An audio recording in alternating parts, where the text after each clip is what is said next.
computer guitar players, you software people. There are a lot of advantages to using software. One is you don't need all this stuff and then a load box and it's quiet and headphones.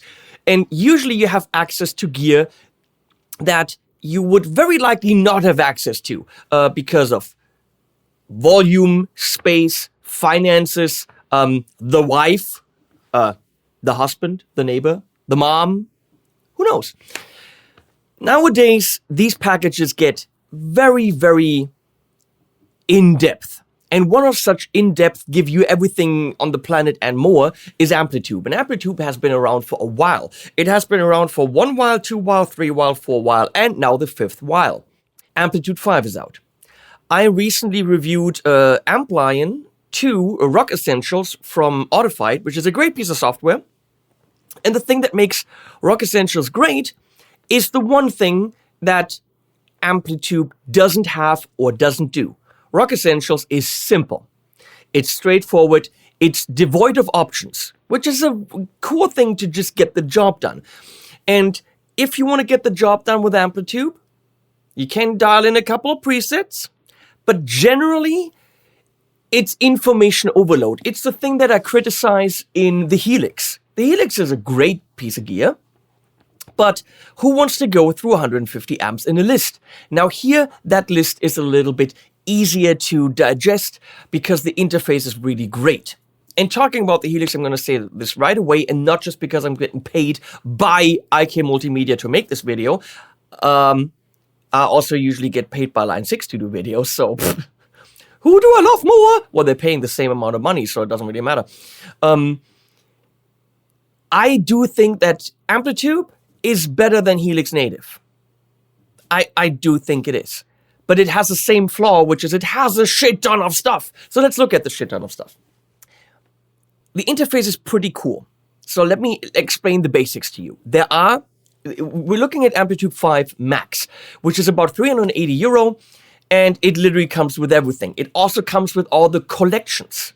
They have official Joe Satriani, Jimi Hendrix, Slash, Brian May, amp collections where you have all the Fender amps, and then you have Mesa Boogie, and you have Orange, and that's one thing I love about them.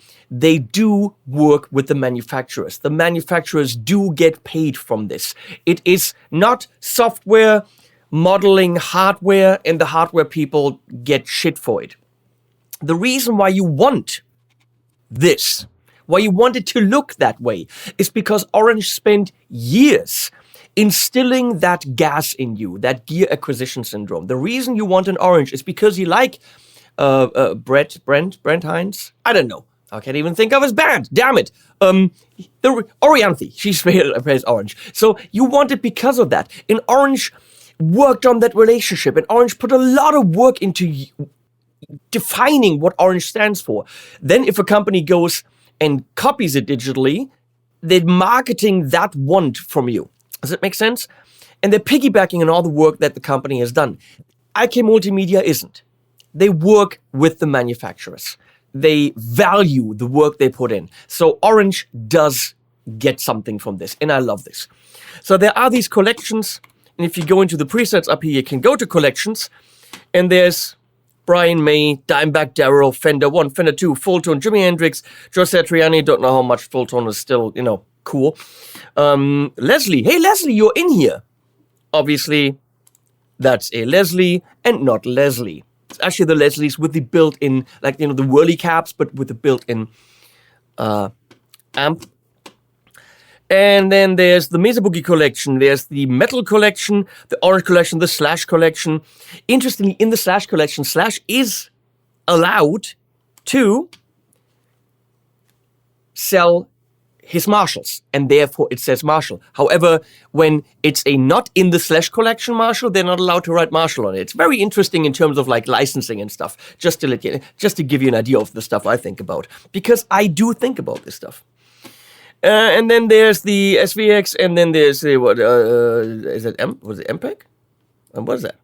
Yeah, MPEG stuff. So loads of collections, which in the Max are all in there. And then there's a lower version, which has, a little bit less. And then there's an SE version, which is rather affordable, but of course has less amps. Obviously, you can add on any amp, any pedal by going to the custom shop. Oopsie, that's a website now. Going to the custom shop and you buy the amp for 35 credits.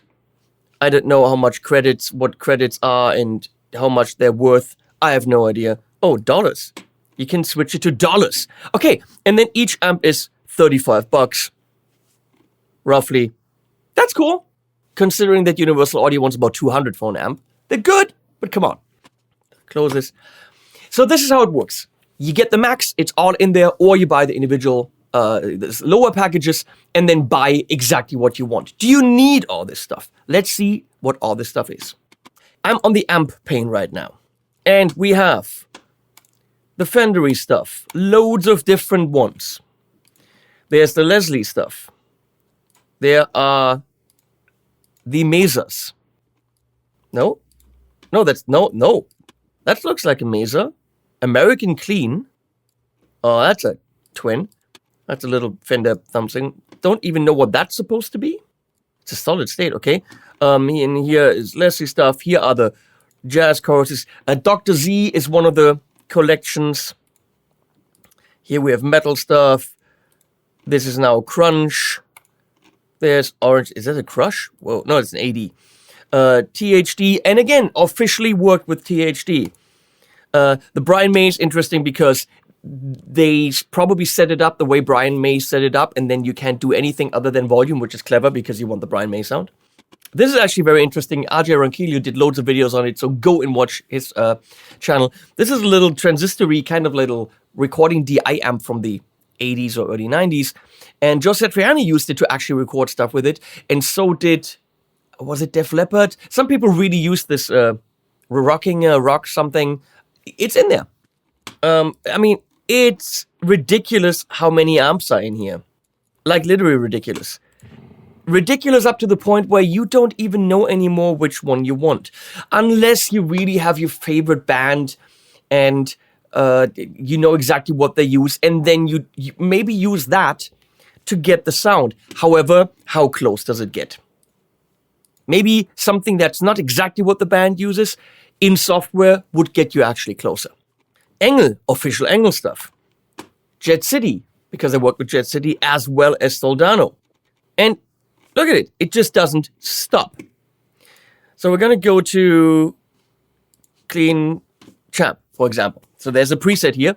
I can change the amps here based on high gain, clean, crunch, or based on the collections, or of course on the right in the amp window. Let's go here. There's clever, really cool routing.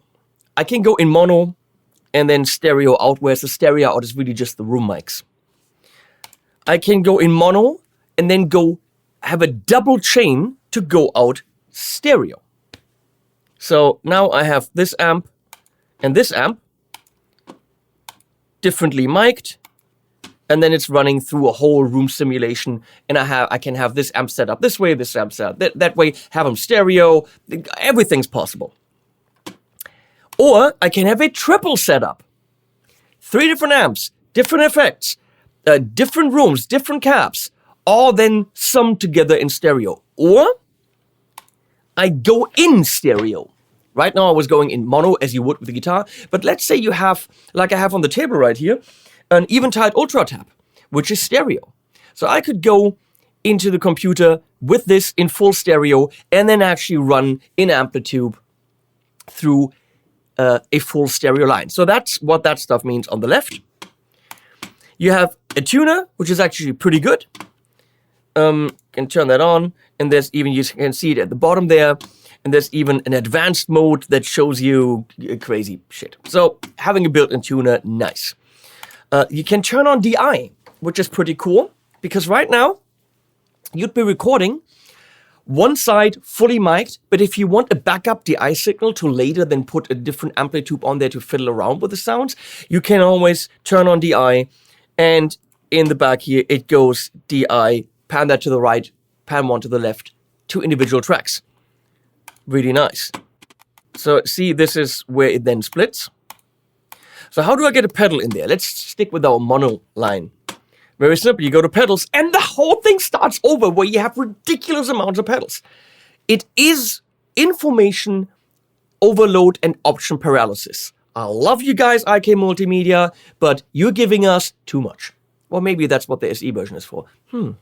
Maybe they have a smaller version. Maybe if you just get the Hendrix one, it's all you need. If you want to do Hendrix. Maybe they already did what I want, which is less. Because sometimes more is more. So, go to pedals. I want an overdrive. Oh, Mudhoney. That looks good. Put that in front of the amp. Done. Let's also put the Muller there.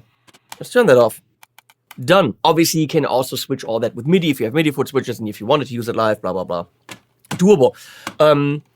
And, I mean, there's even the official Seymour Duncan power grid. Obviously, you can go to pedals. Delays and modulation and any kind of pedal you can imagine. Wahs, it's all there. You want a freaking fuzz phase, you put that there. There's a fuzz phase, fuzz age. Obviously, it's completely, utterly impossible to show you all that stuff. Completely, utterly impossible. Now, if I wanted something behind the amp, there's Flanger. Well, now it's actually in the effects loop. See, effects loop A. I can put stuff in the effects loop and build a chain in the effects loop. That's kind of cool. But I can put it behind the amp by going here. Oh, I can actually put it behind the cab if I wanted that. So that's in the rack now. Talking about behind it, there is a full rackage with the cabs and all that stuff. But if I go to this studio setting here, I actually have, let's see, a digital reverb. Put that there, and that's in my master section. So now I've got a digital reverb, but I can also put digital chorus in there, or even more so, even more interestingly, because that stuff technically that would put into the amp, you can put studio stuff in there, like a Pultec type EQ. Now, Pultec type EQ and an LA2A type. For me, my argument is, if you're someone who knows how to set up a Pultec and an LA2A, you very likely already have those in your DAW. So do you need them in here and confuse you even more? If you're someone who doesn't have them in your DAW because you don't know that you need them and you don't know how to set them up, then do you need them in here? Because that's just going to confuse you even more. So I'm a little bit, everything is in the box. It comes out studio ready. But the thing is, if you're recording it in your DAW, then why wouldn't I use my Pultec and my LA2A from, let's say, my other companies where I buy my plugins? I know what you're going to say. You're going to say, but Henning, shut up. They're giving it to us, so shut your trap. It's cool that it's in there. And yeah, you don't have to use it. Plus, you can have very clever people, like, for example, Jamie Humphries, who has done presets for this, who knows this shit. And he can put together the whole chain, including the overdrive, the correct amp, the correct effects, the correct cab, and then the correct studio stuff, so that in the end, it's exactly what you would want. Last thing we talk about is the cab. And that's actually very impressive. So if I go to my cab, which in this case is the combo, I can control the room that it's in. I can control the mics that are miking the room. I can control the individual mics. I can control what cab I use. I can control the individual speakers in the cab. Utterly ridiculous. So I can, of course, move this mic around. And this mic, right? So that I would see, where is that? Here. I have mic 1, mic 2, the panning of such mics. Then I have the room, how much of that I want, how wide is the room, so how far apart are my mics. So if I go back here, see, I can also do this visually, which is way cool. So all the stuff I set up there, I can do here. I can easily switch, bottle, the mics. But let's go to a Need 412 for my Fender. Bam. Move the mics. Here it gets really tricky. I don't know what this tech is. It looks complicated. You know, and you see, depending on where I am, the more the other speakers are being mic'd with it. So I haven't really played around with that, and I'm not going to comment on it. This is mic control, volume, pan, all that. But this is utterly ridiculous. You have your 412, which obviously if you close mic it, you're going to close mic certain speakers, right? But in the room, that's a different issue. In the room, the whole thing sounds. So now you can go and look at each individual speaker of your cab. And you can go and change them out by putting a Brit Alnico there, a Gold Alnico there, a custom Fender Silver Alnico, an Electro voice. And now I have different speakers. So let's say that's up there. I'm going to go to my miking. And this is miking my Blue Alnico. And this thing is miking that Electro voice thing. Utterly ridiculous. Do you need all of that? No. Is it cool as hell? Yes. So let's get a couple sounds, just to show you that it works. And then we get a lot of sounds. You can go to Amplitude 5 Max, 80 session clean. That's one that very much makes me happy. That's 3 different mesas with cool post effects and looks like a compressor in the front. Yep. It's a beat up compressor.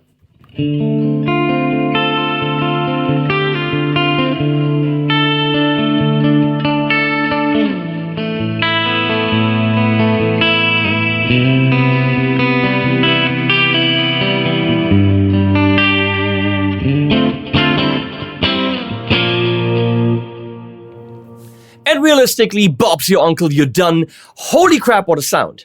So if you find the presets that you like, you're good to go. Here's the Eric Johnson thing.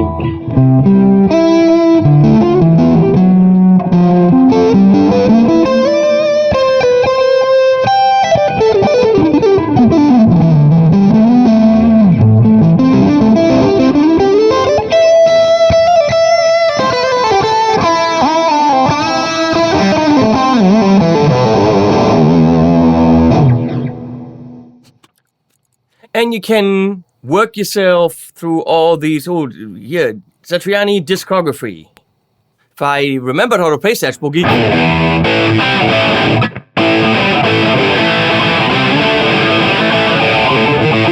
I don't remember.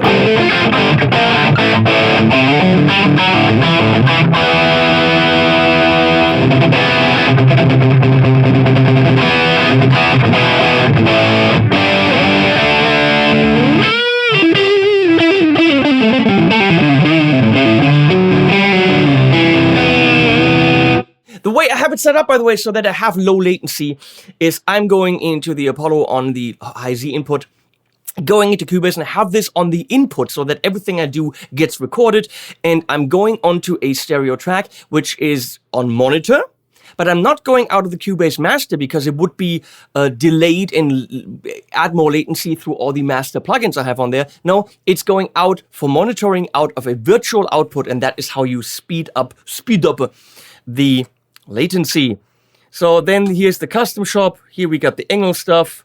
Engel Powerball. Anger solo. Bouncing around. I don't know. Huge volume in whatever shift. Be careful with the presets.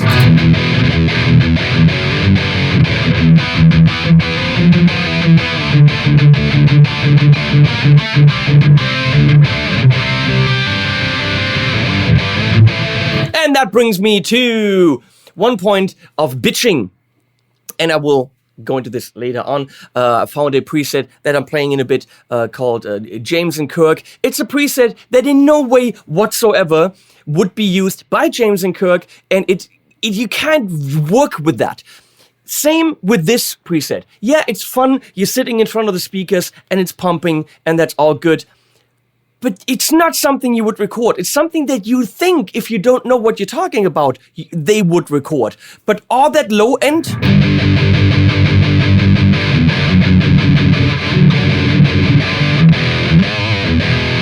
is completely in the way, you would have to EQ that out. And if someone mic'd and capped for me that way, I would say no. Take the bass out, move the mic. So some of these presets might not be what you really need for a song. It might be what they think and what you think you need for a song. You know what I'm talking about? How record ready is some of that stuff. Some of that stuff is really record ready, some of the stuff isn't. So talking about that, we're gonna go and play cleans. I prepared a clip so that I don't sit here for an hour. Go!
there's really impressive clean stuff happening. Now let's go and look at crunch, mid-gain, rock and roll, all the Marshall-y, slashy stuff. There's some good stuff in there with a humbucker guitar.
And for you guys that like it heavy, let's look at some presets and some settings I did that is metally.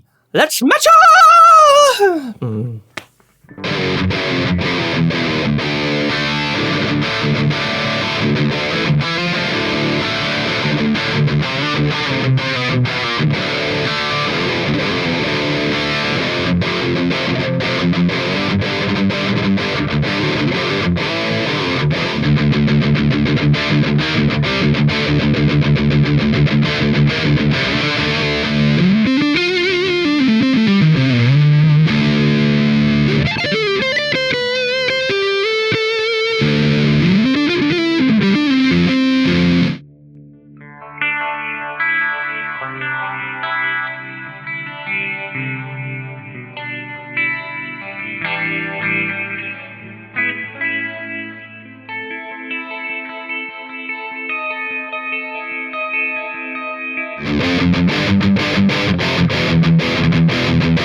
So, brass tacks. What do I think about Amplitude 5? As I said before, it has a lot of stuff, and that's its benefit, that's its big selling point.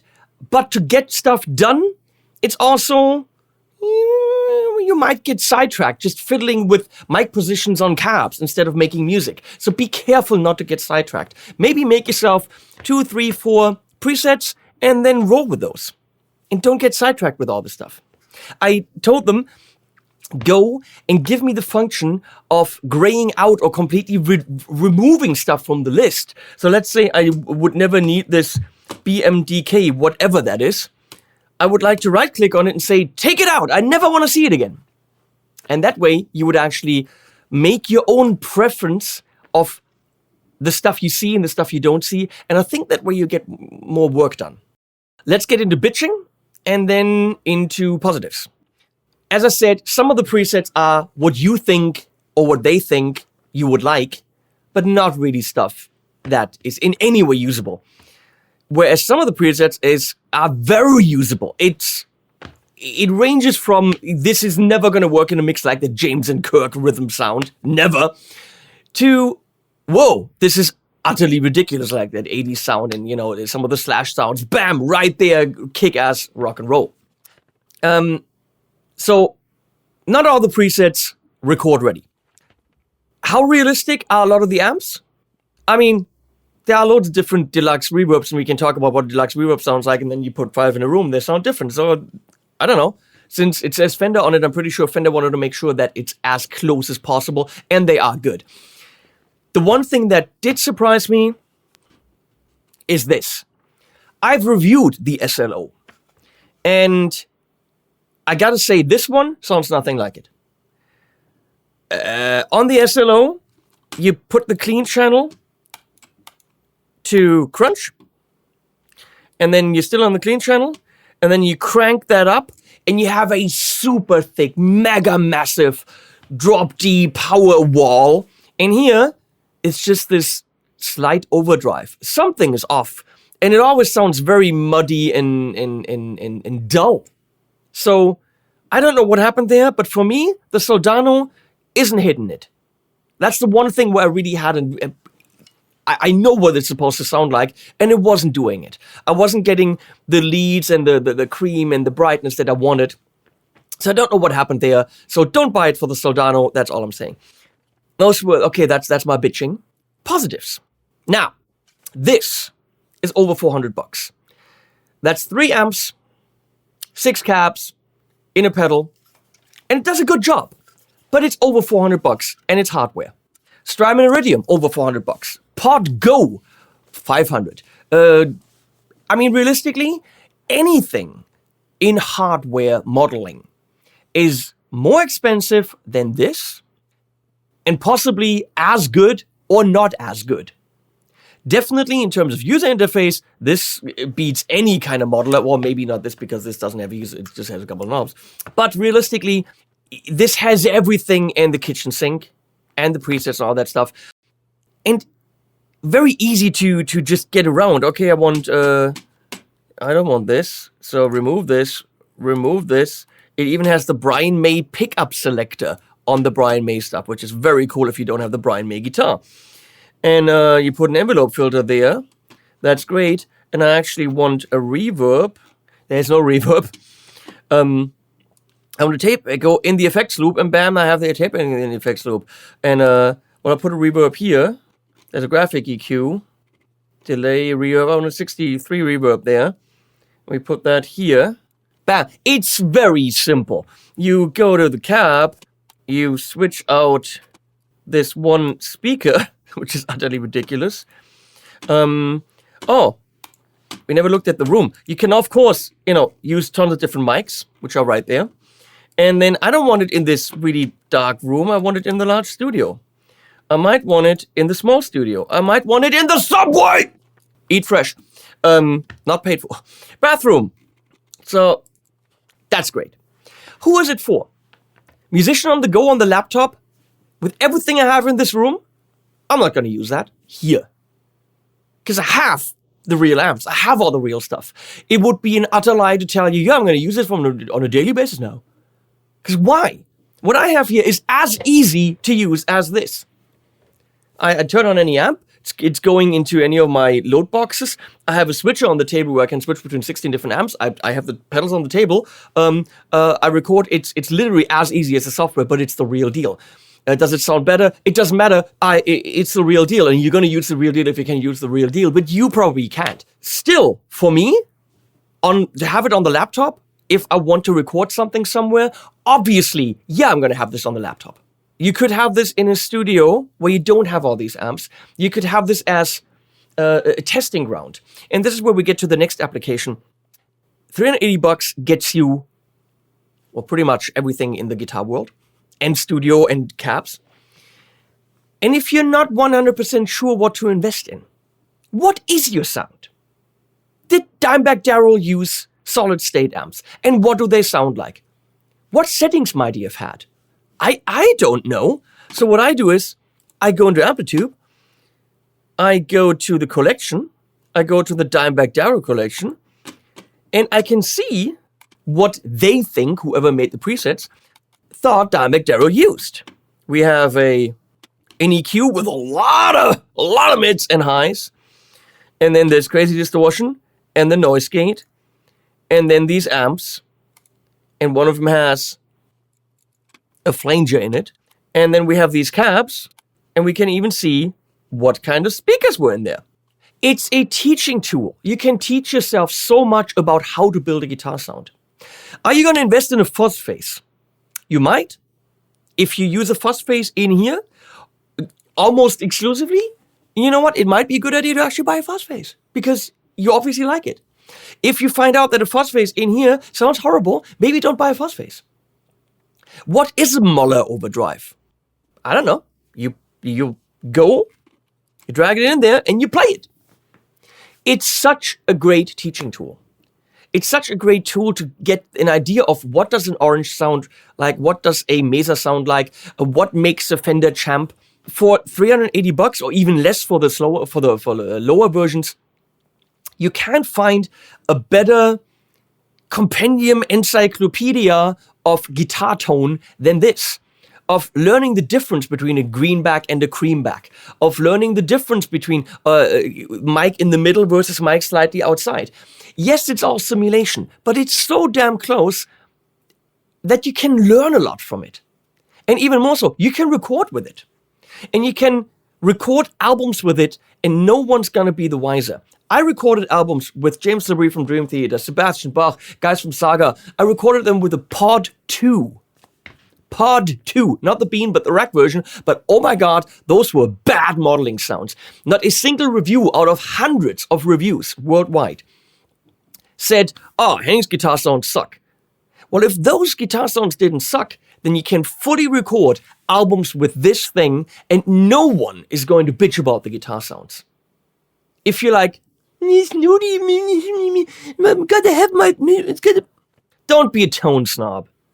This isn't real amps, but if you can create music with Amplitude 5, if you have this and you think, oh, can't write a good song, unless I have the actual Soldano, I can't write a good song, then there's something wrong with your playing, something wrong with your songwriting. That's my point. You can make music with this in any way, shape, or form. I think it's everything. Again, it's a little bit too much to get right to the point. But if you like information overload, that's your thing. Sounds are there.